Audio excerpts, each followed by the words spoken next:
করছে, যা সরাসরি বাস্তব সমাজে সোশ্যাল মিডিয়ার অপব্যবহারের কারণে সামাজিক অস্থিরতা বাড়ছে বিষয়ে বিতর্ক প্রতিযোগিতার আয়োজন করে ডিবেট ফর ডেমোক্রেসি। তবে সোশ্যাল মিডিয়ার অপব্যবহারের কারণে সামাজিক অস্থিরতা বৃদ্ধি পাচ্ছে, এই প্রস্তাবটি যেন কোনোভাবে গৃহীত না হয়। এ সময় অনুষ্ঠানের সভাপতি হাসান আহমেদ চৌধুরী কিরণ বলেন, মত প্রকাশের স্বাধীনতার নামে জনপ্রিয় এই মাধ্যমের অপব্যবহার বেড়েছে। মত প্রকাশের স্বাধীনতা অর্থ এটি নয় একটি অসাধু গোষ্ঠী, একটি কুচক্রী মহল একটি ভুয়া পোস্টের মাধ্যমে একটা অপব্যবহারে লিপ্ত হয়ে দেশে সহিংসতা তৈরি করবে, দেশে বিশৃঙ্খলা তৈরি করবে, আইনের যে শ্রদ্ধাশীল সেই জায়গাটাকে তারা বিচ্ছিন্ন করবে। মিথ্যা গুজব ও বানোয়ার তথ্য প্রচারের কারণে মাধ্যমে তারা সামাজিক, রাজনৈতিক ও ধর্মীয় সম্প্রীতি বিনষ্ট করবে।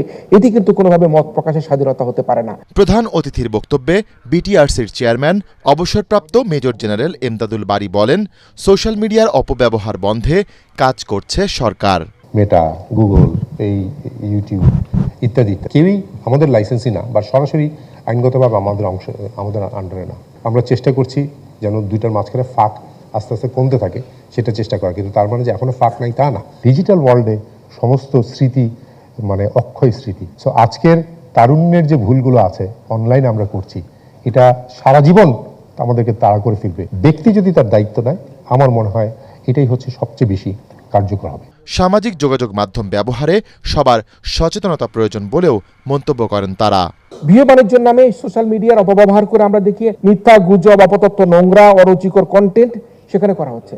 আমি বিটিআরসিকে এই বিষয়ে আরো বেশি তৎপর হওয়ার জন্য, কঠোর হওয়ার জন্য অনুরোধ করব। অনলাইন জুয়ার আসক্তি কিন্তু খুব বেশি করে বেড়ে যাচ্ছে, এতে অনেকে নিঃস্ব হয়ে যাচ্ছে। অনলাইন জুয়া বন্ধে যে আইন জাতীয় সংসদে সম্প্রতি পাশ হয়েছে, তার জন্য আমি সরকার, বিরোধী দল সকলকে আমি ধন্যবাদ জানাতে চাই। 2025 সালে এলন জানুয়ারি থেকে ডিসেম্বর পর্যন্ত অপরাধমূলক যে কন্টেন্ট আছে প্রায় 20,000 কন্টেন্ট বন্ধ করার করেছে। এর পাশাপাশি জুয়ার জন্য আরো 26,000 আমাদেরকে বন্ধ করতে হয়েছে। এরকম ভয়াবহ একটা অবস্থা।